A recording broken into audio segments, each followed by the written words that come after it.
Ang kwentong ito ay hango sa totoong buhay.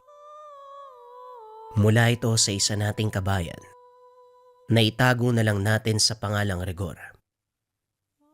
Walang eksaktong taon, probinsya ng Siquijor.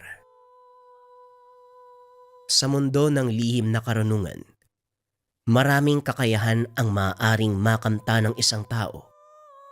Ngunit sa kwentong ito, nasaksihan ng ating tagapagpadala ang kakaibang kakayahan ng isang antingero. Nang mga panong iyon, naninirahan si Rigor sa isang bayan ng Siquijor, kung saan halos lahat ng nakatira ay may kaalaman sa lihim na karunungan, lalo na sa pambabarang at kulam. Ginagawa nilang hanap buhay ang ganitong uri ng gawain. Sila ang nagtatanim ng sakit sa tao at sila din ang gagamot nito. Bagaman mga lihitimong manggagamot, mas pinili nila ang ganitong uri ng gawain dahil na rin sa hirap ng buhay. Malapit sa dalampasigan ng baryo at naaabot ng tubig alat ang kabuuan ng lupain, kaya naman hindi sila makapagtanim ng kahit ano. Masama man kung tutuusin, maganda din ang nagiging epekto nito pagdating sa kaayusan at kapayapaan. Dahil natatakot ang mga dayo na gumawa ng kalokohan, napakalinis ng kapaligiran. Natatakot ang mga turista na mag-iwan ng kanilang basura dahil na rin sa reputasyon ng mga taga roon. Isa ang ama ni Rigor sa mga gumagawa ng ganitong gawain. Ang tungkulin niya, maganap ng mga posibleng biktima. Pinipili ni Tobias ang mga taong walang respeto sa lugar, lalo na sa mga nakatira dito. Gumagamit ng palipad-hangin ang mga ito o hindi kaya naman tubig para maitanim ang sakit sa tao. Hindi pa ba kayo nagsasawa sa mga ginagawa nyo sa mga dayo? Wika ni Crispulo. Hanggat may mga siraulong hindi nagsasawa sa paggawa ng masama sa lugar natin, hindi kami titigil, tay. Isa pa, ikinabubuhay na natin ito. Yan na nga ang masama eh. Dahil ginagamit nyo ang mga kaalaman nyo para kumita ng pera, Tobias.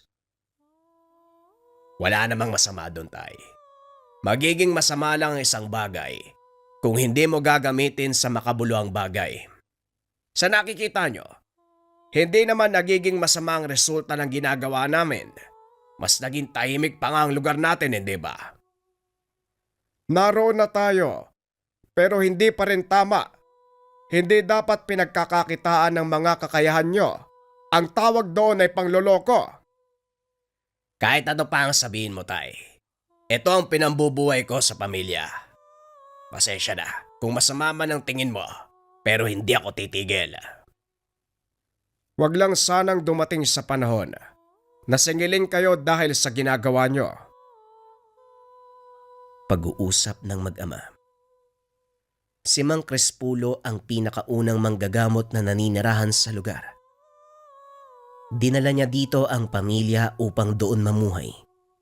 Hanggang kalaunan, nagsipagsunura na din ang ilang manggagamot. Unti-unti ay napuno ng tao ang maliit na baryo dahil sa napakagandang dalampasigan. Madalas itong dinadayo ng mga turista. Ngunit habang tumatagal, unti-unting dumudumi ang paligid, kaya naman gumawa ng paraan ang mga taga roon para iwasan ang lalong pagkasira ng kapaligiran. At dito na nagsimula ang gawain ng mga manggagamot. Pinigilan ni Mang Crispulo ang mga ito. Ngunit sa kasamaang palad, minasama ng mga tao ang kanyang pagtutol. Inakusahan siya ng mga tao na gustong solohin ang panggagamot sa lugar.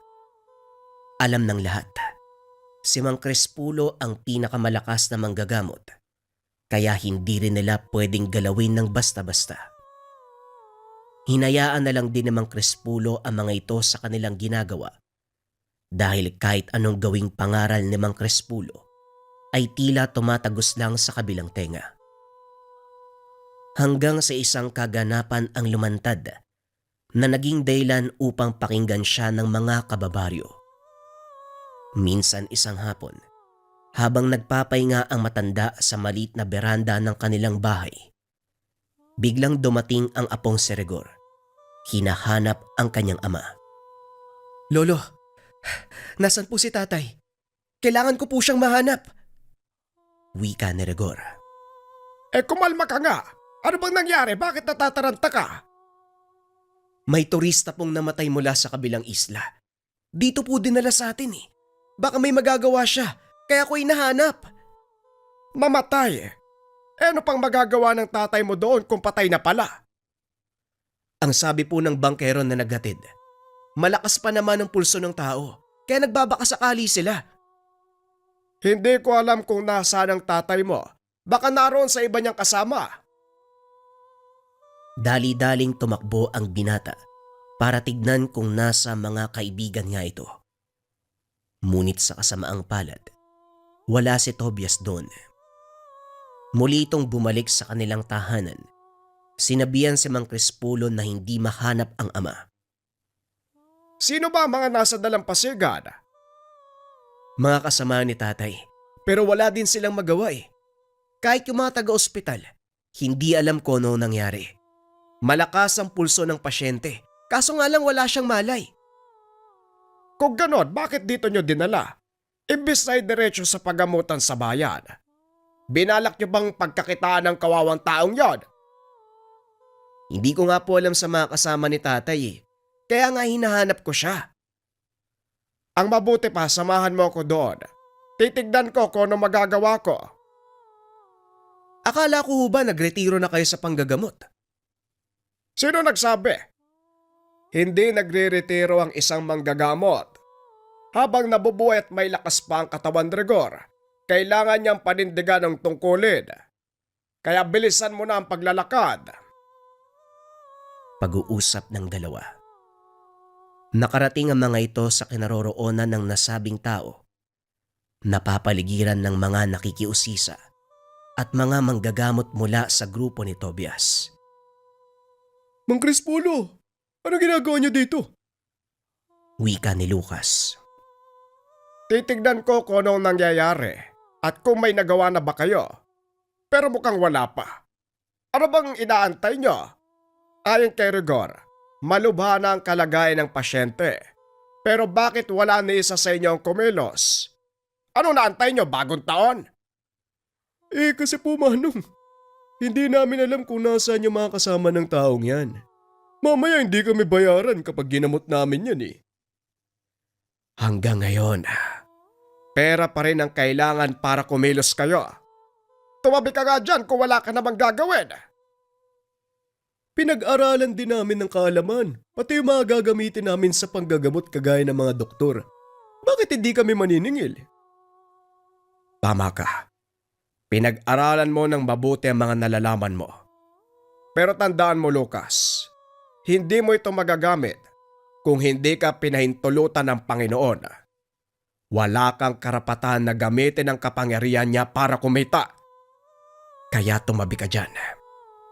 Kayong lahat umalis kayo dito kung wala kayong gagawin. Wika ni Mang Crispulo. Nagbulungan ang mga nakapaligid. Ngunit hindi ito pinansin ni Mang Crispulo. Sa halip ay pinagpatuloy ang panggagamot. Muli nitong nilingon sina Lucas na noon ay nakatitig sa kanya ng masama. Ni hindi nyo man lang tinignan kung may magagawa ba kayo o wala. Tapos tinatawag nyo mga sarili nyo manggagamot. Huwag mo kaming sisihin, tanda. Dahil hindi namin alam ang gagawin. Una sa lahat, walang makakapagsabi kung anong nangyari sa kanya. Ikalawa, ayoko magtrabaho nang walang bayad. Ang ikalawa yung malaking problema. Sana naging totoong doktor ka na lang kung gusto mong magkapera sa panggagamot. Ngayon panoorin mo ang gagawin ko para masabi mo ang malaki nating pagkakaiba. Lumuhod si Mang Crispulo sa tabi ng pasyente. Nagsimulang magdasal. Matapos ay nilapat nito ang kanyang kamay sa dibdib ng pasyente. Nag-usal ng mga orasyon. at sa loob lamang ng ilang minuto pinagpawisan ang matanda. Nanginig ang katawan habang patuloy na sinasambit ang mga salita. Maging sila Lucas, hindi pa ito naririnig sa tanang buhay. Habang ginagawa ito ng matanda, dumating si Tobias. Nagulat nang makita ang ama. Lalapitan niya sana ito nang biglang awatin ni Rigor. "Wag tay, nasa kalagitnaan ng panggagamot si Lolo. Masisira ang konsentrasyon niya." Anong ginagawa ng lolo mo? At saka bakit siya nandito? "Sinusubukan niyang gamutin ang taong yan. Hindi kumilos sa mga kasamahan niyo, kaya si Lolo na ang gumawa ng paraan." Hindi dapat siya nakikialam sa mga gawain namin. Hinawi ni Tobias si Rigor para lapitan si Mang Crispulo. Ngunit bago pa man niya mahawakan, may kung anong naramdaman ng Ginoo. Anong nangyayari, Rigor? Bakit hindi ako makalapit? "Hindi ko rin po alam, tay.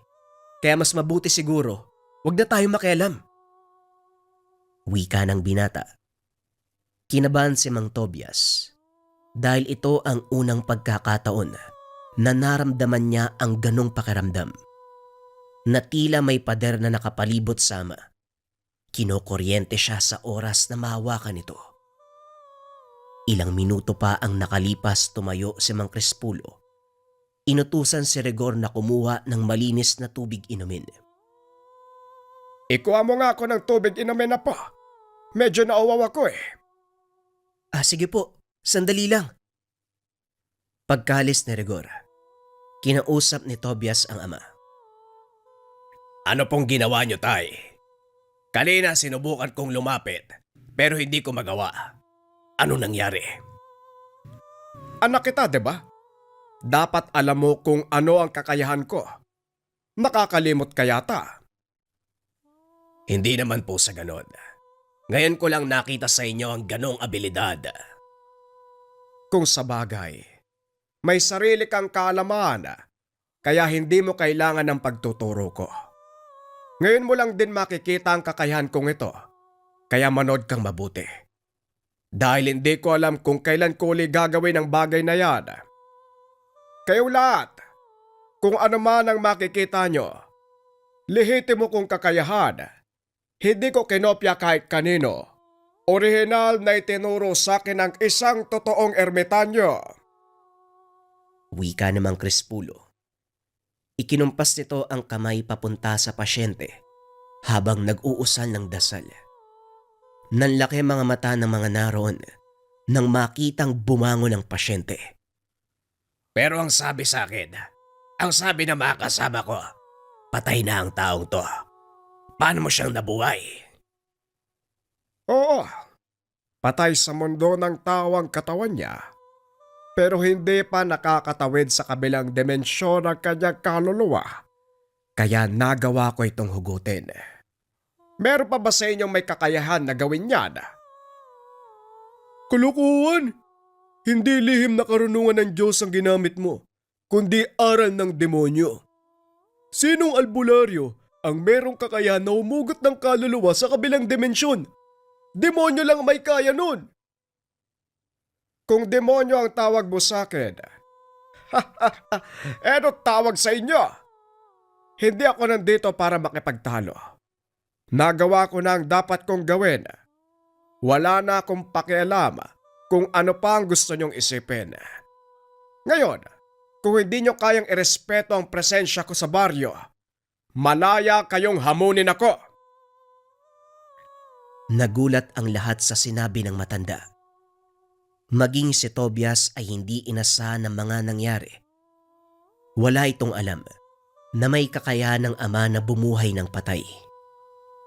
Tay, ano po bang sinasabi niyo? Hindi naman yata tama na ganyanin mo mga kasama ko. Kasama ka sa mga tinutukoy ko, Tobias.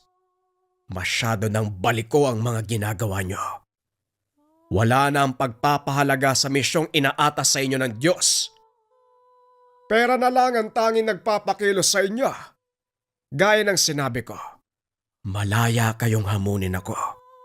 Kung hindi nyo kayang irespeto ang presensya ko dito sa baryo. Masyado kang nagmamagaling tanda. Hindi porket mas matanda ka at nauna ka sa amin, magsasalitaan mo kami ng ganyan. Bakit? May problema ka ba sa mga sinabi ko? Oo! Hinahamon kita, tanda, para mapatunayan ko din sa'yo na hindi lang ako puro salita. Kapag natalo kita sa laban, magre-retiro ka na. Tinatanggap ko, at kapag ikaw ang natalo ko, papatayin kita. Nanlaki ang mga mata ni Tobias nang marinig ang sinabi ng ama. Sinubukan niya itong pigilan sa gustong gawin, kaso nga lang walang nagawa nang makita ang mga mata ng matanda. Kilala ni Tobias ang ama, lalo na kapag galit ito. Alam niyang walang makakapigil sa gusto niyang gawin. Biglang nagtabihan ang mga tao para magbigay ng daan sa dalawang maglalaban. Tumayo si Lucas sa gitna ng mga tao habang nag-uunat. Si Mang Crispulo naman ay naupo, hinawakan ang kanyang tungkod. Bago magsimula ang laban, biglang dumating si Rigor. May dalang tubig. Inabot niya ito sa matanda.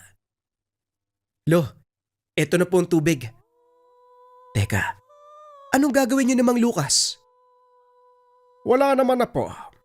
Maglalaro lang kami. Kaya doon ka muna.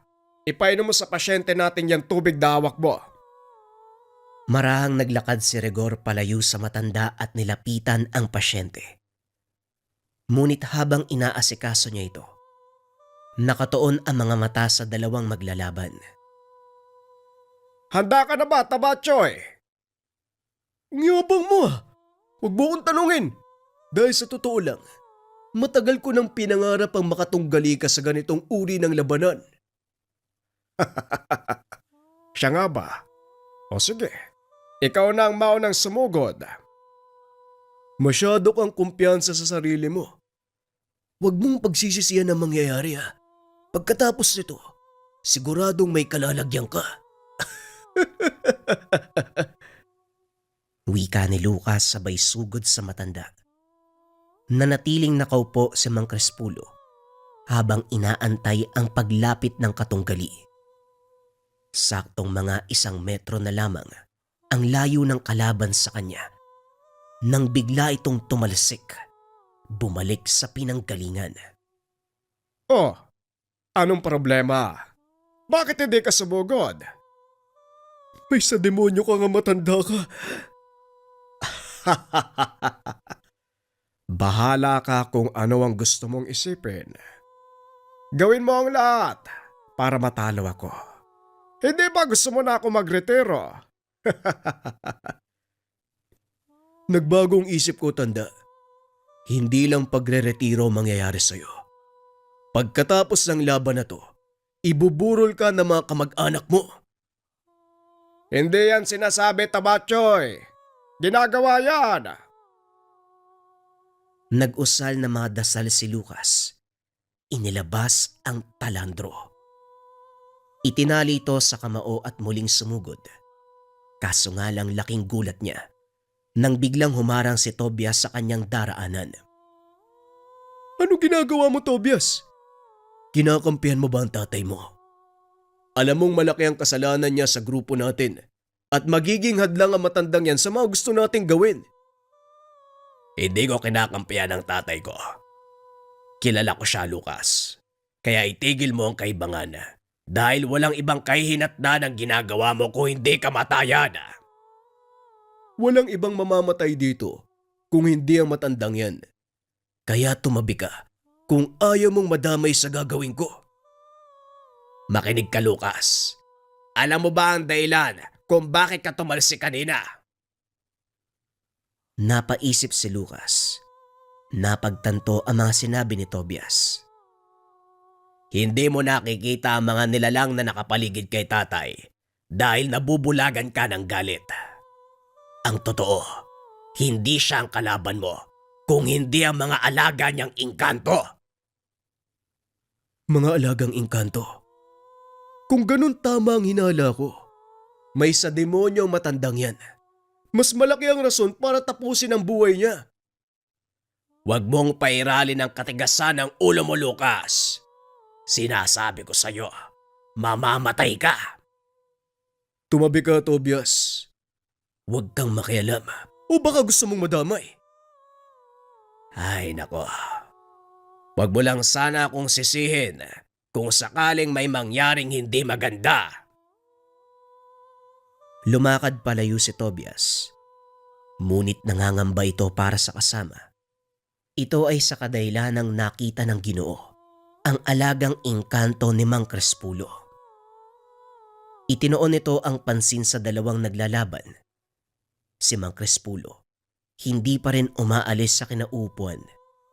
Samantalang si Lucas, galit na galit, determinadong patayin ang matanda.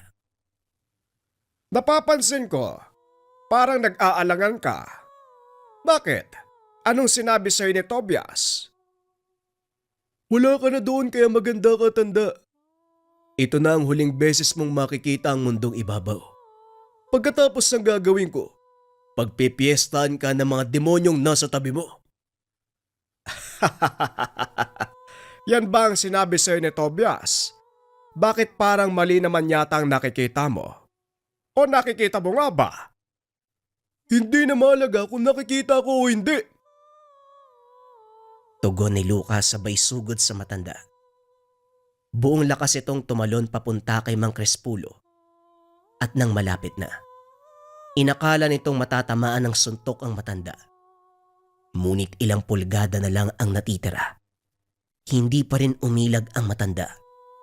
Muli itong tumalsik palayo. Akmang tatayo na sana nang maramdaman nito na may umapak sa kanyang likuran. Ngunit walang nakikita si Lucas. Maging ang mga tao, sinasabihan siyang tumayo. Anong ginawa mo sa akin, tanda? Bakit hindi ako makatayo?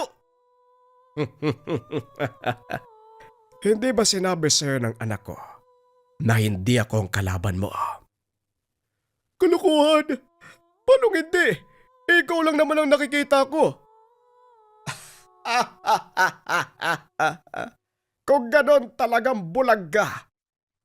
Pues, pagsisisihan mo ngayon na hinamon mo ko. Dahil sa totoo lang, hindi naman ako ang kalaban mo. Kung hindi ang mga gabay ko. Mukhang nakalimutan mo yatang sabihin, Tobias, na kung sino man ang maghamon sa akin, ay parang hinamon niya na rin ang kalikasan. Pakiusap, Lucas, huwag ka nang tumayo. Mapapahama ka lang. Manatili kang nakadapa kung ayaw mong mamatay. Wika ni Tobias. Kaso nga lang hindi to nakinig. Pinilit na tumayo. At saktong pag-angat ng ulo, bigla siyang tumalsik palayo. Kitang-kita ni Tobias ang malaking nilalang na may hawak na karet, nakapatong sa likod ni Lucas. Nagsigawan ang mga tao dahil sa takot. Maging si Rigor, hindi alam kung ano ang nangyari at kung paanong tumalsik ang ulo ni Lucas. Matapos ang laban, kasywal na tumayo ang matanda at naglakad papunta kay Rigor. Halika na po. Maayos naman na ang kalagayan ng pasyente. Umalis na tayo dito. Hayaan mo na ang mga taga-kabilang isla na maghatid sa kanya pauwi. Hindi naman alam ni Rigor ang sasabihin. Nagtataka kung ano talaga ang nangyari sa laban. Laking pasasalamat ng pasyente sa ginawang tulong ng matanda. Pagdating sa tahanan, kagad kinausap ni Tobias ang ama. Tay, alam mo ba kung ano ginawa mo? Nagsimula ka ng malaking kaguluhan. Ngayon nagpupulong ang mga kasamahan ko upang planuin kung paanong ipag-iigante si Lucas. Inaasahan ko na nagagawin nila ang bagay na yan. Patunay lang na talagang mababaw ang pag-unawa nila sa lihim na karunungan ng Diyos. Hindi ko alam kung saan mo kinukuha ang prinsipyo, tatay. Pero hindi mo ba alam na ikakamatay mo ang mga mangyayari. Ikakamatay ko. Lahat tayo patungo doon, Tobias. Dapat, nauunawaan mo na ang tungkol sa bagay na yan at kung saan ko kinuha ang prinsipyo ko. Yan ang prinsipyo ng isang tunay na alagad ng lihim na karunungan. Nababaliw ka na, Tay. Hindi ko alam kung sino ang kakampihan ko sa inyo. Parehong mahalaga ang pamilya ko at ang grupo. Maaaring madamay ang anak ko sa gulong ito. Ano kinakatakot mo? Anak kita, Tobias. At hindi ko kayo papabayaan. Dapat alam mo na yan noon pa. Kaso, nabulagan ka ng maling paniniwala. Ngayon hayaan mo silang sumugod para malasap ng mga taong baluktot ang paniniwala ang galit ko. Bakit niyo po ginagawa ang bagay na to, Tatay? Itinatama ko lang ang mali, Tobias, na noon pa sana ginawa. Sa totoo lang kasalanan ko ito kung bakit naging baluktot ang paniniwala at paggamit niyo sa mga karunungang natutunan. Pag-uusap ng dalawa. Noon pa lang napagtanto ni Tobias na tama ang kanyang ama. Mali ang prinsipyo na pinaniniwalaan. Hindi makapaniwala ang Ginoo. Naabot sa ganong tagpo ang lahat. Nakaligtaan din ito ang kakayahan ng ama at ang pinagmula ng kapangyarihan. Masyado siyang natutok sa paggawa ng hindi maganda sa kapwa para kumita ng pera. Kinagabihan habang naghahapunan, napansin ni Tobias na napakatahimik ng paligid. Walang hangin o kulisap na humuhuni. Hindi ito pangkaraniwan dahil sa mga oras na yon.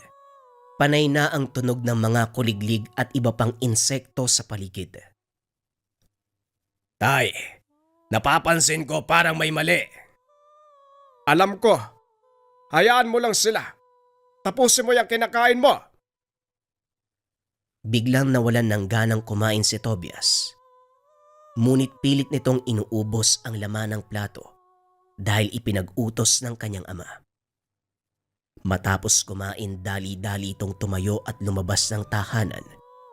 Wala namang kakaibang pangyayari. Nakita pa nito si Rigor na nakaupo sa puno ng nyog habang nakatitig sa karagatan. Muling pumasok ang Ginoo. Nakita ang ama na nakaupo sa sala habang nagsisindi ng pipa. Masyado kang tensyonado. Ikalma mo ang sarili, Tobias. Halika, maupo ka dito. Hindi ko lang po maiwasang isipin kung anong posibleng mangyari. Lalo pat malakas ang kagustuhan ng mga kasama kong magiganti. Hindi ko na uulitin ang sasabihin ko. Ipayapa mo ang isipan, anak. Nandito ako. Napangiti si Tobias dahil muli niyang narinig ang matatamis na salita na iyon. Madalas itong sabihin ng Mang Crispulo sa tuwing natatakot siya sa kidlat.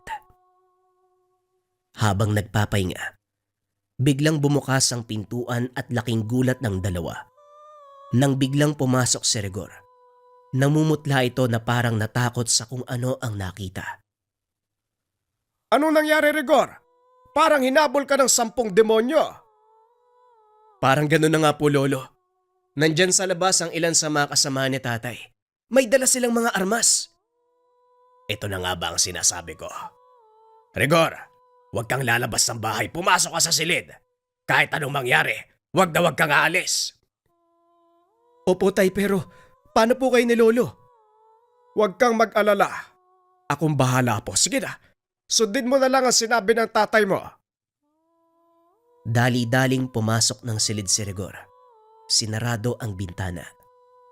Samantalang si Mang Crispulo naman ay lumabas ng bahay upang salubungin ang mga kasama ni Tobias.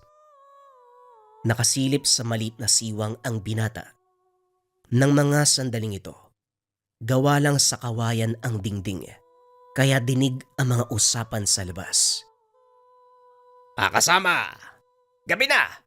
Bakit napasugod kayo? Alam mo ang pakay namin, Tobias. Kaya wag mo kaming pipigilan. Tugon ng kasamang si Alejara. Napatingin si Tobias sa ama, na noon ay kampanting nakaupo sa atangan ng bahay. Alam ko ang pakay nyo, pero hindi ako papayag na makapasok kayo sa bakura namin. Hindi namin kailangan ng permiso nyo para gawin ang bagay na yan. Mga kasama, lusob! Nagsipagpasukan ng mga ito sa bakuran. Bumunot ng itak si Tobias para harapin ang mga kasamaan. Nagawa nitong pabagsakin ang unang 2 katao. Ngunit sunod-sunod na atake ang tinanggap ng Ginoo, dahilan para mabitawan ang itak at magtamo ng malalang pinsala. Pinaikutan ng maraming kalaban, ngunit pinilit pa ring tumayo ni Tobias. Nakita naman ito ni Rigor. Nakaramdam ng awa sama. Gusto'y mang lumabas. Alam niyang walang magagawa at maaari lang maging pabigat. Habang pinagtutulungan ng mga kalaban si Tobias, nanatiling nakaupo si Mang Crispulo, ni hindi man lang ito nagpakita ng anumang emosyon. Ngunit sa isip nito, pilit siyang kumukonekta sa anak. Makinig ka, Tobias. Ikalma ang isipan at huminga ng maayos. Huwag kang magpapadala sa sakit at takot na nararamdaman mo dahil lalo kang panghihinaan ng loob. Magtiwala ka sa kakayahan mo at higit sa lahat, sa Diyos na pinanggagalingan nito. Narinig ni Tobias ang sinabi ng ama sa isipan. Sinunod ang mga sinabi ni Mang Crispulo. Ipinikit ang kanyang mga mata.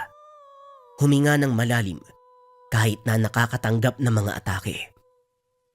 Unti-unting nawawala ang nararamdamang sakit. Maging ang malubhang sugat ay unti-unting naghilom. Nang maramdamang nagbalik na ang lakas, hinila nito ang isa sa mga kalaban, ginawang pangsangga, sabay tulak sa mga ito palayo. Nagawang damputi ng itak at gumante ng atake. Sa kasamaang palad, hindi nito napansin ang isa sa malalakas na kalaban. Tinamaan si Tobias ng suntok, dahilan para tumalsik kay Mang Crispulo.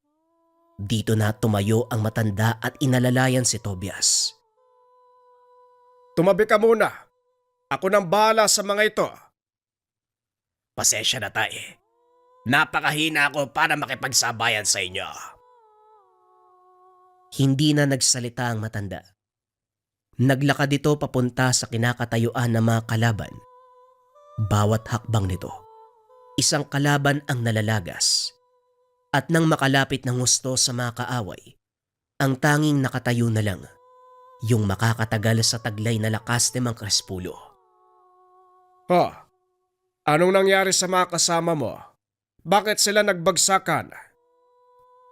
Nang mga sandaling iyon, ang kaharap niya ay ang kalabang si Alejara, ang kapatid ni Lucas. Ikaw ba ang pumatay sa kapatid ko? Kapatid mo pala si Lucas. Hindi nakakapagtaka. Pareho kayong mahina ang utak. Tignan mo mga kasama mo. Hindi ka ba naawa sa kanila? Kagustuhan nilang sumama sa akin. Bakit naman ako maaawa? Isa kami ng layunin.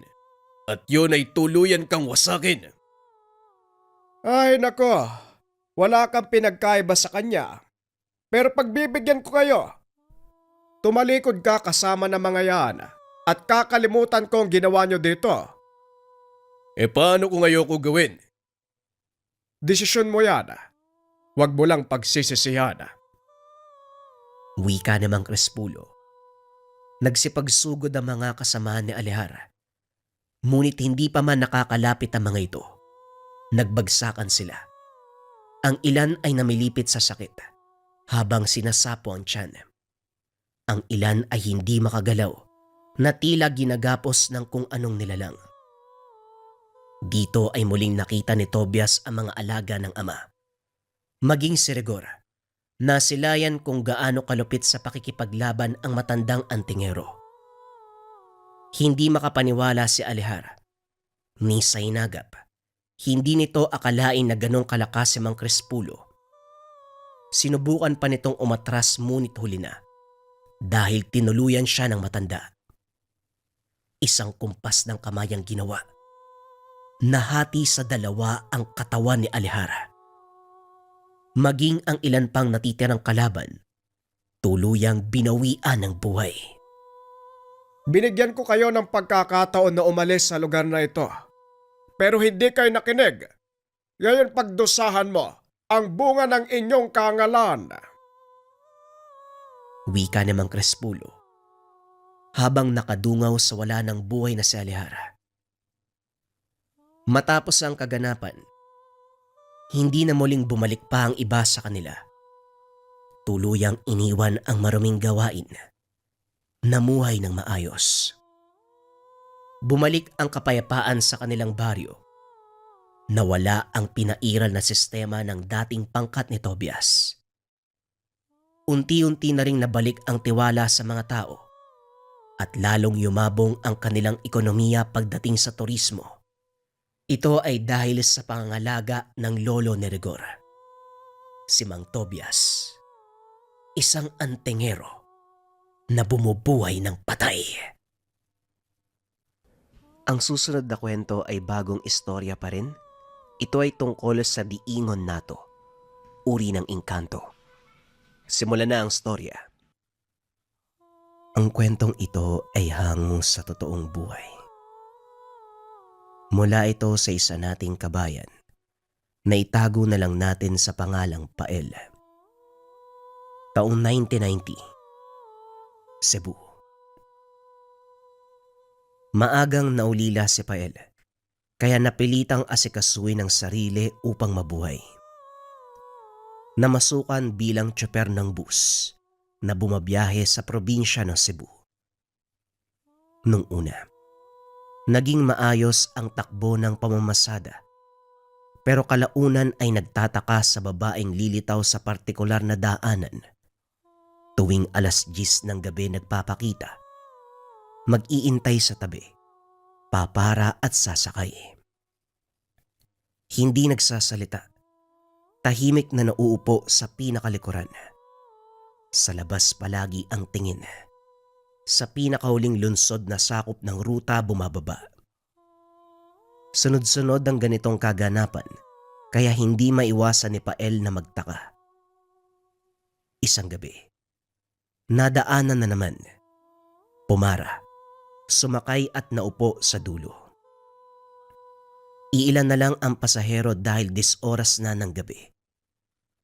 Pagdating sa boundary ng Karkar at Barili, walang makikitang bahay dahil ang kaliwang bahagi ay bundok na. At ang kanan naman, malalim na bangin. Matarik ang daanan, lubak-lubak, kaya nagkaaberya ang gulong. Itinabi ni Pael ang bus. Bumaba para tignan ang sitwasyon. Humingi ng paumanhin sa mga pasahero at minadali ang pag-ayos. Sa kalagitnaan ng pagkukumpuni, napansin ang pagbaba ng misteryosong babae. Naglakad at biglang nawala. Tinawag niya ito pero walang sagot. Parang hinigop ng kadiliman. Inantay sa pag-aakalang umihilang. Pero lumipas ang ilang sandali ay napilitang bumiyahe dahil may ibang pasahero na dapat ihatid. Habang tumatakbo ang bus, panay ang tingin. Nagbabaka sakaling madadaanan ang babae pero hindi na nakita. Kinabukasan nakahinga si Pael nang pumara ito sa nakasanayang pwesto. Inakalang nawala ang babae, kaya kagad kinausap. Ginang, mabuti naman po nandito kayo uli. Natakot ako kagabi ha. Bigla ka kasing bumaba tapos umalis ka. Hindi na kita mahagilap kaya natakot din ako eh. Ano bang nangyari sa'yo? Walang sagot na nakuha. Dumiretso sa pag-upo ang babae. Bumalik na sa pagmamaneho ang binata. Pagdating sa terminal, nagbabaan ang mga pasahero. Tinignan ni Pael ang inuupuan ng babae pero wala na ito. Bumaba na rin siya. Dumiretso sa kasamang tsoper na nag-iinuman. Kung kumayod ka, parang 10 anak ang binubuhay mo ha. Baka nakakalimutan mong binata ka. Walang ginagastosan kaya magdahan-dahan sa pamamasada. Ginagabi ka sa pag-uwi, delikado sa daan, alam mo yan. Wika ni Mang Paul. Nag-iipon po kasi ako pampagawa ng bahay. Hinuhulugan ko rin yung bus para maging sa akin Ang taas kasing maningil namang Bert Kaya kailangan kong kumayod ng kumayod. Ganun ba? Eto, uminom ka muna. Pampawi ng uhaw. Bukas naman hindi mo kailangan magmaneho dahil inspeksyonin ng bus. Nagkaberya sa makina yan kahapon, hindi ba? Pati gulong nasira. Ganun ho ba? Siguro matatapos naman sila sa hapon Bala ko kasing mamasada para kahit papano madagdagan ng ipon. Paul, parang may pinanghuhugutan ng inaanak mo Tayo mga lalaki. Hindi naman magsisipag kung walang babaeng nagugustuhan. Nagpapakitang gilas yata tong binata natin Wika ni Mang Ray. Hindi naman po sa ganun. Sadyang gusto ko lang makaipon kaagad. Pael, walang masama sa sinabi ni Ray. Kung may nagugustuhan ka, walang problema. Basta ipakilala mo sa amin, lalo na sa akin. Ako ang tumatayong magulang mo, kaya dapat alam ko ang nangyayari sa buhay mo. Sino ba ang maswerteng babae? Wala po talaga. Kung meron man, kayong unang makakalam. Wala naman akong pinagsasabihan kung di kayo lang din Sige na ho, mauna na ako. Iniwanan ni Pael ang dalawa. Dumiretso sa tinutuloy ang kubo na nasa unahan lang. Bago matulog, nakasanayan ni Pael na magbasa ng dyaryo. Ang paboritong pwesto ay sa tabi ng bintana. Lalo na kung malamig ang hampas ng hangin. Sa kalagitnaan napatingin sa labas. Sa likod ng nakaparadang mga bus, may nakatayong babae. Hindi pa malinaw kung sino dahil madilim sa bahaging iyon. Binaliwala sa pag-aakalang asawa ng kasamang tsoper. Pero hindi nagtagal. Unti-unting nakilala lalo na nang humampas muli ang hangin. May partikular na samyo na hindi makakalimutan ni Pael. Amoy ng pinaghalong bagong tabas na damo, lumot at may kalawang. Ito ang taglay na samyo ng misteryosong babae. Nang kilalaning mabuti ay hindi siya nagkamali. Lumabas ang binata. Nilapitan ang babae kaya kagad lumayo. Ako po to, yung tsoper sa bus na palagi mong sinasakyan. Paelang pangalan ko, wag kang matakot. Hindi naman ako nananakit Bakit ka pala nandito? Malapit lang ba yung bahay mo? Sinubukan ni Pael na maging magaan ang pakikitungo. Kaso nga lang mailap ang babae. Lumayo ng lumayo hanggang sa umalis. Napakamot na lang sa ulo ang binata. Hinatid ng tanaw ang babae. Kinabukasan hindi na masada si Pael dahil inaayos ang bus. Si Mang Paul at Mang Ray ang nagkukumpuni. Sa kalagitnaan nito naging pulutan ang usapan tungkol sa engkanto. Kilala niyo naman siguro si Mang Rodolfo Hindi na namamasada kasi yumaman Paano ba kasi? Nakapag-asawa ng diingon nato. Dumaan ako dun sa bagong bahay niya sa norte. Grabe ang laki, ang ganda. Sayang nga lang, hindi ko nakita ang asawa niyang engkanto. Itatanong ko sana kung may kasama siyang naghahanap ng mapapangasawa. Papareto sana ako Wika ni Mang Ray. Ang diingon nato, salitang Bisaya na tumutukoy sa engkanto o maligno. Balik tayo sa kwento. Si Raulo, may asawa ka. Pamilyadong tao, tapos kekerengkeng sa isang engkanto pa. Kung gusto mong imaman, magsipag, magtiyaga. Hindi yung magpapayaman sa maling paraan. Pinapahamak mo lang ang sarili mo niyan Wika ni Mang Paul. Walang mali kung gusto mong makamit ang isang bagay. Isa pa, Matagal nang mailamat ang pagsasama namin ni Georgina, kaya walang problema. Babalik nga ako sa bahay ni Mang Rodolfo para magtanong. Marami ang lahi ng engkanto, kaya imposibleng wala nang para sa akin ano.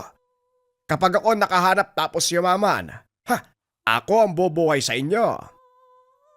Buwang! Mga ngarap na nga lang sa engkanto pa. Gusto mo yatang humiwalay yung kaluluwa mo sa katawang lupa eh. Mahilig din sila sa ganyan. Papatayin ang katawan mo dahil yung kaluluwa mo isasama sa kabilang dimensyon. Sa madaling salita, espiritu ka na lang. Paano po pala malalaman kung may kausap kang isang engkanto? May mga palatandaan po ba? Sa dami po kasi ng nakakasalamuha kong pasahero sa araw-araw. Malay natin, diingon nato pala yun. Hindi ako sigurado, pero batay sa sinabi ni Mang Rodolfo, madali lang makilala kasi ibang-iba kumpara sa ordinaryong tao. Yung bang perpekto ang pisikal na kaanyuan, maputi, makinis, matangos ang ilog, mahaba ang buhok, maganda ang kulay ng balat, mabango, yung talagang mapapalingon ka. Nakakaagaw atensyon ang presensya, tapos tahimik, madalas gustong mapag-isa.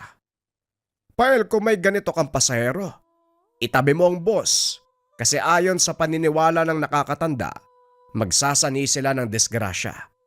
Pwera na lang siguro kung mabait tapos matitipuwag ka, pakasalan mo na lang.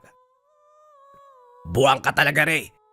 Ang ayos ng tanong tapos ganyan yung isasagot mo.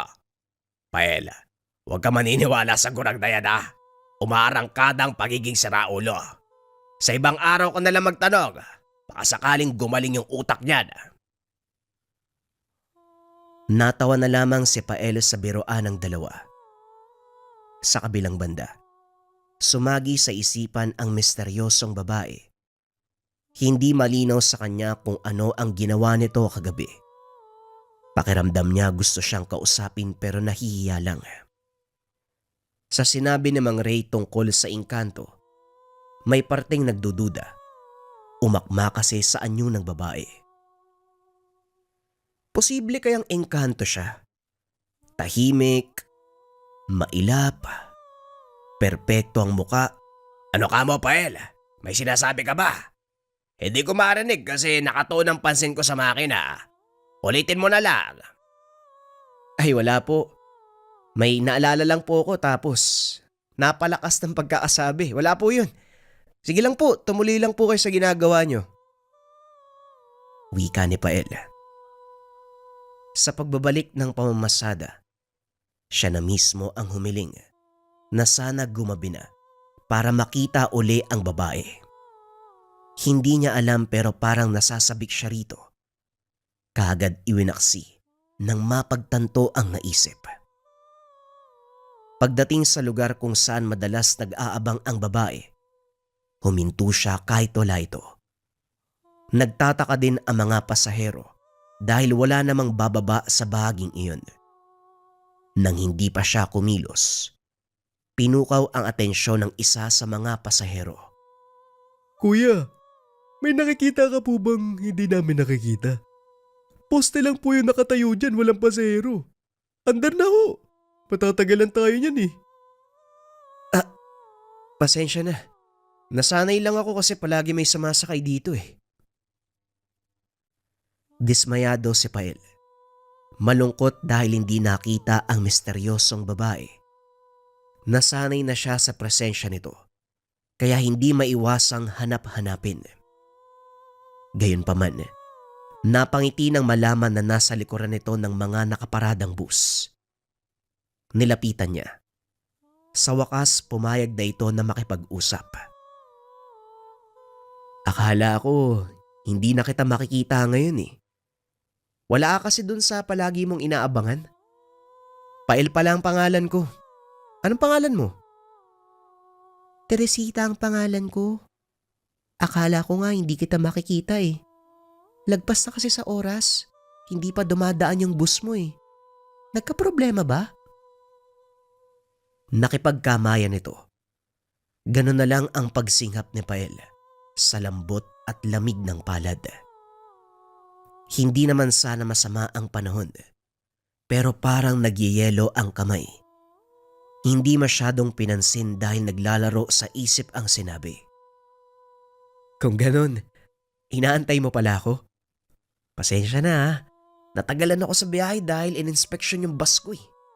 Napapadalas kasi yung sira. Para iwas aksidente na rin. Paano ka pala nakarating dito? Kaninong bus yung sinakyan mo? Hindi ko alam yung pangalan pero yung matabang lalaki na pandak. Huminto kasi sa kantong inaabangan ko eh. Kaya sumakay na ako. Nagdadalawang isip pa nga ako kasi baka dumaan ka. Napangiti si Pael. Hindi makapaniwala na madaldal pala ito. Bus ni Mang Paul pala ang sinakyan mo. Sana sinabi mo yung pangalan ko para libre ka sa pamasahe. Ngayon lang pala tayo nagkakilala, no? Maiba pala. Araw-araw kitang pasahero. May pamilya ka ba rito? Hindi sumagot si Teresita. Umiwas ng tingin. Naisip ng binata na may nasabi siyang hindi nagustuhan. Kaya naman kaagarang humingi ng tawad. Nang mga sumunod na sandali, inaya ni Pael ang babae sa tahanan. Sumama naman ito. Walang arte na umupo sa maalikabok na bangkuan. Binigyan ng makakain at maiinom. Pero laking gulat ng binata, inayawan ang putahing manok. Lahat ng tao sa lugar, nag-uunahan pagdating sa ganitong ulam. Pero si Teresita ay tinabilang. Naganda na lang ng mahigaan. Panay ang ikot ni Pael sa papag dahil naninibago sa sitwasyon. Hindi sanay na may kasamang matulog lalo pa babae. Sinulya pa ng gawin ni Teresita. Pantay ang paghinga nito. Mahimbing ang pagtulog. Bumangon siya at nagtungo ng kusina dahil hindi pa inaantok. Habang nakadungaw sa bintana, natapon ang laman ng bitbit na tasa nang matanaw sa unahan si Teresita. Nakatayo sa paradahan ng bus. Kumakaway sa kanya. Lumingon siya. Kumunot ang nood dahil nasa higaan ng babae. Nakatalikod pero sigurado siyang ito iyon. Binalingan ng labas. Naroon pa rin ang kahubog ni Teresita. Nagsara ng bintana dahil sa kakaibang pakiramdam. Kasama niya sa loob ng bayang babae. Pero meron ding kamuka doon sa labas. Kinutuban. Kung kaya't sinuri pa kung buhay pa ba ang nakaigang si Teresita. Kinilabutan ng dumampi ang kamay sa balat. Sobrang lamig. Pero hindi man lang ito giniginaw. Kinapa ang muka. Siniguradong tao ang kasama. Natigil sa sandaling nagising. Kaagad nagbigay ng dahilan si Pael upang hindi pag-isipan ng masama. Tumingin sa labas. Nakahinga dahil wala na ang nagpapanggap na kahulma ni Teresita. Inisip na lamang na baka namamalikmata. Nakatulog ng mga sumunod na oras, kaya hindi na alam kung ano ang nangyari sa babae. Nagising siya pero wala na ito sa tahanan. Mang Paul, si Teresita po ba nakita nyo? Kasama ko lang siya sa bahay pero wala na pagkagising ko. Baka napadaan dito. Teresita, kailan ka pa natutong magawi ng babae sa kubo mo? Sandali, pumapasok ka na ba sa isang relasyon? Hindi mo pa nga pinapakilala sa akin, binahay mo na. Ikaw talaga ha? Ay nako, hindi po sa ganun. Napahaba kasi yung usap namin kagabi. Tapos delikado nang lumabas kaya sa bahay ko na muna pinatulog. Hindi kasi nagpaalam na aalis eh. Kaya nagbabaka sakaling nakita nyo nung lumabas sa tahanan ko. Madaling araw pa ako sa pwestong ito. Tanaw ko ang kubo mo pero wala akong napansing babae. Ito lang din ang daan ah. Sigurado ko bang tawang inuwi mo? Hindi kung anong maligno. Mang Paul naman nananakot kayo eh. Tao po si Teresita. Madaldal nga yun eh. Baka dumaan dito bago kayo tumambay kaya hindi nyo napansin. Di bale, daanan ko na lang mamayang gabi. Alam mo ba ang bahay nun? Ipakilala mo kasi sa amin. Napabuntong hininga si Pael. Muling sumagi sa isipan ang nangyari kagabi. Kinilabutan ng maalala ang malamig na katawan ni Teresita. Maging yung nagpapanggap. Hindi tuloy malaman kung nababaliw siya o sadyang namamalikmata. Sa muling pamamasada, malawak ang ngiti ni Pael nang makita sa unahan na nakaabang si Teresita. Huminto siya at pinasakay. Pero sa pagkakataong ito, sa unahan, sa tabi niya nakaupo, nag-usap sila hanggang sa makarating sa terminal. Humiwalay si Teresita. Gusto sana niyang ayain ng hapunan, kaso nga lang nagmamadaling umalis. Halika nga muna, Pael. May gusto kong linawin eh. Pasahero mo ang kakilala ko. Napansin ka niyang huminto doon malapit sa karkara. May pinasakay ka tapos nakipag-usap. Ang nakakapagtaka, wala silang nakitang tao. Tinanong pa nga ako kung may sayad ka sa utak eh. O baka pagod ka. Kung pagod ka, pwede magpahinga. Hindi karera ang pamamasada. Pwedeng lumibad. Walang mawawala. Po, paano walang nakita? Kausap ko po si Teresita. Nag-usap nga kami ng matagal eh. Baka pinagtitripan kayo ng kaibigan mong yan. Si Teresita po yun. Yung hinahanap ko sa inyo nung nakaraan. Naalala niyo po ba? Hindi sumagot si Mang Paul. Kinabahan si Pael sa paraan ng pagtitig nito. Parang sinusuri ang bawat anggulo ng pagkatao. Nang mailang ay nagpaalam na siya. Pagdating sa bahay, kagad na alerto si Pael sa mainit na hangin. Pinuntahan ng kalan pero wala namang apoy. Kapansin-pansin ang mabigat na presensya. Kaso nga lang hindi matukoy kung saan nanggagaling. Palipat-lipat ng pwesto. Maliit lang ang kubo. Walang kwarto. Ang kusina ay siya ring sala at tulugan. Walang makita na kahit sino maliban sa kanya. Binuksan ang bintana. Mula sa unahan natanaw si Teresita. Kumaway siya pabalik at naramdaman ang pananabik. Nagmamadaling lumabas pero natigilan nang mapansin si Mang Paul na nakatingin sa babae. May kung anong sinasabi. Si Teresita sa kabilang banda ay umatras. Nagmamadaling lumayo sa lugar. Kunot-noo siyang bumaling sa matanda. Mang Paul, ano po yung ginawa niyo? Para kayo nagri-ritual kay Teresita. Natakot yung tao. Ayan tuloy umalis. Hindi maiwasan ni Mang Paul na magtaas ng boses dahil sa inis. Iho, pangontrang dasal pa lang yon. Hindi ritual. Baka sa susunod, yun na ang gagawin ko kapag hindi ka tinantana ng babaeng yan. Anong pangalan, Teresita? Habang maaga pa, iwasan mo yan. Siya po sana yung bala ko ipakilala sa inyo eh. Kaso lang parang ang init ng dugo mo sa kanya. Tama lang na umalis siya. Sa pinakita niyong kilos, nakakahiya po kayo para sa isang bisita. Hoy Pael, hindi tayo magkadugo pero may pakialam ako sa'yo. Tinuring kitang anak, kaya makinig ka sa bawat payo ko. Maraming babae sa mundo. Kahit 2 o 3 pa ang akutin mo. Basta wag si Teresita. Hindi siya normal na tao. Nanlamig si Pael sa sinabi ng matanda. Dito lang napagtanto ang mga pangyayari. Kung bakit malamig ang katawan ni Teresita. Kung bakit may gumagaya sa wangis nito. Kung bakit sinabi ng pasahero na para siyang baliw na nagsasalita mag-isa. Hindi nakapagsalita si Pael. Sa tahanan ni Mang Paul natulog dahil sa takot. Kinabukasan nagdadalawang isip na umuwi sa sariling tahanan. Naglalaro sa isipan na baka nasa loob si Teresita. Matatakotin siyang tao kung kaya't ganito. Kung hindi sinama ni Mang Paul, hindi uuwi. Kung makakwento ka, parang mahal mo na yung babae. Pero dahil sinabi kong engkanto, kahit tahanan mo, hindi mo na babalikan. Kalalaki mong tao, takot ka. May nangyari na po kasing kababalagan eh. Nung gabi na pinatuloy ko si Teresita. Akala ko namamalik mata ko. Totoo pala. Bakit hindi niyo po sinabi kagad?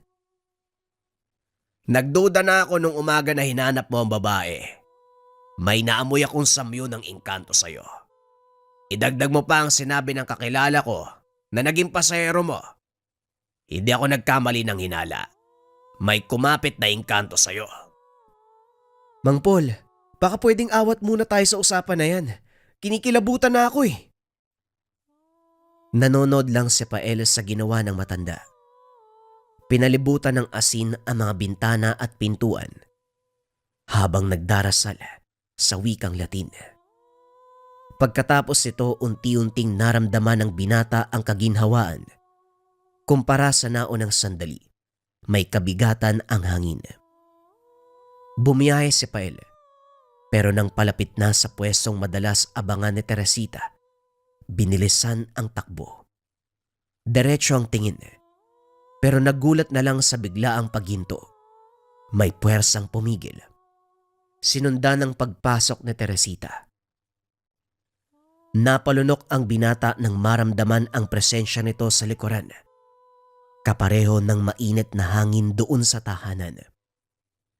Sinabayan pa ng bigat na nagpapahirap sa paghinga. Saka lang nakagalaw nang umupo ito sa dulo. Sa takot at taranta, nawala sa sarili, lalo pa nang masulyapan sa salamin ng babae. Hindi na ito tao, kundi isang kakilakilabot na nilalang. Itim, buhagag ang buhok, parang baboy ang muka, nakalabas ang ngipin, nangangamoy. Nagreklamo ang mga pasahero dahil wala na sa isip si Pael sa pagmamaneho. Gumigewang-gewang, humihinto pa at biglang bumibilis sa pagtakbo. Hindi nagtagal, itinabi at siya ang naunang bumaba. Habol hininga habang nakatanaw sa bintana ng bus. Wala na sa pwesto si Teresita. Pagdating ng terminal, puno ng reklamo ang mga pasaherong naperwisyo. Hindi ito pinansin ni Pael. Nagmamadaling pinuntahan si Mang Paul para ipaliwanag ang nangyari. Di naman ng matanda ang enerhiyang nakapalibot sa kanya. Napailing na lamang pagkatapos. Pael, huwag ka mabibigla. Nagustuhan ka ng engkanto. Pero nabago eh. Magdadala ito ng kamalasan sa'yo. Pakiramdam ko hindi ka titigilan. Guguluhin ka. Napabuntong hininga si Pael. Hindi maalis ang kilabot sa katawan. Sinigurado naman ng matanda na hindi niya ito papabayaan. Nagdagdag ng pangontra si Mang Paul, dasal at orasyon. Mang Paul, bakit po maalam kayo sa ganitong bagay? Albularyo ka po ba? Matagal nang magkakilala pero walang ideya si Pael sa mga ginagawa nito sa buhay. Hindi naman malawak ang nalalaman ko. Pero kahit papano, natutunan ko lang sa panonood sa tatay ko albularyo. Ako kasi ang nagsisilbing katawang niya nung nabubuhay pa eh. Sa akin din naiwan ang mutya. Kaya gagamitin ko ito para mapuksa ang engkanto. Ipinakita ng matanda ang mutsyang hawak. Ang bao na may isang mata. Ilang sandali ang dumaan. Naging aktibo ito. Dali-daling tinignan ni Mang Paul ang paligid. Natanaw sa labas ang itim na anino na hubog tao. Pabalik-balik ng daan, kasabay ng pag-alinsangan. Sumambit ng dasal habang winawasiwa sa direksyon ng etnidad. Sinubukan pa nitong pumasok, pero napigilan sa nakapalibot na pangontra. Sa pagtama ng bisa, maririnig ang nakakakilabot na boses. Hindi nagtagal ay nawala din ito. Mang Paul, wala na po bang paraan para tuluyan siyang mapalayas? Baka sa susunod mas malala ang gawin nun ah. Ayoko pa pong mamatay. Kumalma ka lang, iyo. Walang mamamatay. Hindi naman siya makakalapit sa'yo eh. Huwag ka lang munang lumabas. Pinalibutan ko ng pangontra ang tahanan. Magdadagdag lang ako ng pangkulong para sa susunod na balik. Mauhuli na natin. Naglagay ng asin sa palanggana, binasbasa ng dasal at saka nakataob na bao. Inilagay ito sa harapan ng bintana na posibleng daanan ng engkanto kung magtatangka. Sa mga sumunod na sandali, nagpaalam muna si Mang Paul dahil may kukuning gamit. Naiwan si Pael at sa pagkakataong ito, umatake si Teresita. Ganap ang itsura pagharap sa binata, hindi na gumamit ng ibang anyo. Maingat ito, nagawang iwasan ang pangontrang inilagay ni Mang Paul. Sa sobrang bilis ng pangyayari, maging si Pael ay nagulat na lang. Kanina nasa loob pa siya. Ngayon ay nasa loob na ng madilim na paligid. Walang ibang makikita. Ilang sandali pa lumitaw ang nilalang. May naglalabasang maliit na galamay. Kumapit kay Pael. Ang binata sa kabilang banda ay hindi makakilos. Paralisado ang buong katawan dahil unti-unting bumabaon ng galamay. Dama ang sakit pero walang magawa. Hindi makasigaw. Ang nilalang sa harapan, nakipagtitigan. Pero mapapansin ang malakas na enerhiya mula dito.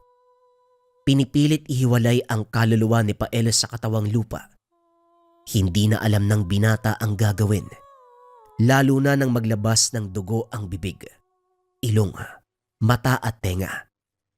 Ilang ulit sinubukang sumigaw pero walang boses.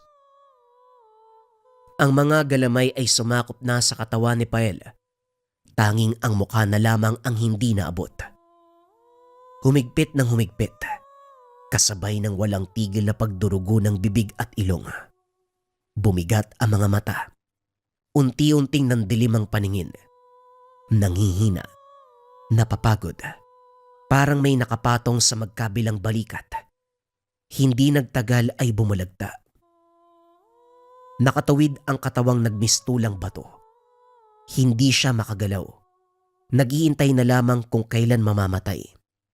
Hindi na umasang makakaligtas. Ilang sandali pa. Mula sa kung saan ay may usok na lumitaw. Nang umabot sa kinalalagyan ng engkanto ay nagwala ito. Dito na rin siya dahan-dahang bumalik sa wisyo. Kumalas ang mga galamay. Sa tangkang pagtayo, nagulat dahil nakabalik na rin sa loob ng tahanan na para bang nakulong sa isang ilusyon kanina. Nakita si Mang Paul na sumasambit ng dasal sa harapan ng planggana na merong asin at ibang pangontra. Umiilaw ang mutyang bao, naglalabas ng bisa na humalo sa hangin. Si Pael sa kabilang banda, tumulong sa pagsaboy ng asin sa bawat sulok ng tahanan. Hindi nagtagal, napahalakhak si Mang Paul habang bitbit ang pares ng bao. Mariing pinigilan dahil may puwersa sa loob na gustong wasakin. Hindi ka naman pala mahirap hulihin. Wala ka ng takas sa akin. Dito ka. Hindi pa ako tapos sa'yo. Isinilid ni Mang Paul sa isang kahon ang bao na pinagkulungan. Paulit-ulit sinaksak habang sumasambit ng orasyon.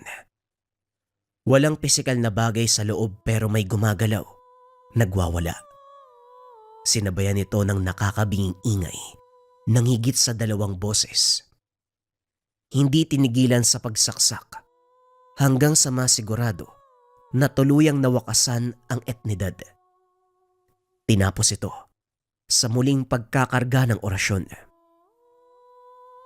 Mang Paul, wala na po ba talaga? Baka mamaya bigla akong kunin eh. Tapos dalhin ako uli sa madilim na lugar. Wala na. Pero kailangan pa rin lagyan ng pangontra ang bahay.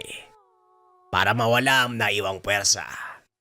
Ikaw gagamutin ka rin dahil sa pinsala sa iyong katawan. Mabuti nga, bumalik ako agad. Kung hindi baka wala akong naabutan. Halika, doon muna tayo sa tahanan. Sinara ang kubo ng binata. Iniwanan ito ng pangontra sa loob na siyang hihigop sa natitirang enerhiya ng engkanto. Si Mang Paul, ginamit ang natutunan sa albularyong ama para gamutin ang binata. Sa kabutiang palad matalas pa rin ang memorya. Hindi lang naisalba ang buhay ni Pael, nalabanan pa ang engkanto. Nagkamali po yata kayo ng tinahak na larangan. Dapat albularyo po kayo eh. Hindi tagagawa ng sasakyan o tsoper. Mas mahusay kayo sa pakikipaglaban sa mga hindi pangkaraniwang nilalang. Magaling din kayo sa panggagamot. Mag-albularyo na lang po kayo. Wika ng binata. Natawa ang matanda. Pwede rin. Yan ang naisip ko habang ginagamot ka. Matagal na panahon na nang mamatay ang tatay ko. Hindi rin ganong kataas ang tiwala ko sa sarili, kaya binaliwala ang natutunan noon. Hindi ko alam na may kakayahan pala ako. Ngayong alam nyo na, magpapalit na po ba kayo ng trabaho? Kung itutuloy nyo ang pagiging tagagawa ng makina, marurumihan kayo. Kung pipiliin ang pagiging albularyo, siguradong marami kayo maliligtas. Hindi ganong kadali, iho. Pero kung ipipilit, aralin ko muli para walang palya. O siya, dito ka lang ha. Pupuntahan ko lang ang kubo mo. Titignan ko kung may natira pang puwersa ang engkanto. Sa kabutiang palad, epektibo ang ginawa ng matanda. Nagkulay itim ang asin. Indikasyon na hinigop ang naiwang mansya ng etnidad. Nilinis niya ang bahay sa pamamagitan ng ritual. Binasa ang nakasulat na dasal sa dalang libreta. Sa pag-upos ng sinindihang insenso, wala na ang peligro sa kapaligiran. Sa pangyayaring ito, nagpalit ng oras si Pael. Imbis sa hapon hanggang gabi ang biyahe, piniling sa umaga mamasada. Ngunit kahit kailan, hinding-hindi niya makakalimutan na minsan niyang naranasan na magkaroon ng inkwentro sa isang engkanto na kung tawagin sa kanilang lugar, Diingon Nato. Naranasan mo na bang makulam? Naniniwala ka ba sa kulam, barang, tigalpo, palipadhangin, usog, o namang masamang uri ng sumpa? Nararamdaman mo ba yung senyales, mga kabayan? Pananakit ng tiyan na hindi normal, pananaginip ng kung ano-ano. Tas minsan nakakita ka ng mga anino sa gilid ng visions mo. O hindi naman kaya, kabayan, nagkaroon ka ng kagalit na alam mo na meron talagang gagawing masama sa'yo. Pwede mong subukan ng habak de bala, mga kabayan, from likha, merchandise. Kontrakulam, barang, tigalpo, palipadhangin at usog o anumang masamang uri ng sumpa. Gawa to sa totoong bala ng baril na nilagyan ng 6 na sangkap ng 6 na antingero. Sila nagkonsagra, sila nagbasbas sa gamit. Buhay na to, mga kabayan, susuotin na lang. Gawa to sa totoong bala ng baril, mga kabayan, kaya huwag yung dadalhin sa airport, pero pwede to sa barko, pwede to sa mall. Kung nangangailangan ka ng pinakamalakas na gamit na depensa espiritual na mula sa likha merchandise, pwede mong subukan itong habak de bala. Kung interesado ka, isearch lang ang shop ng likha merchandise.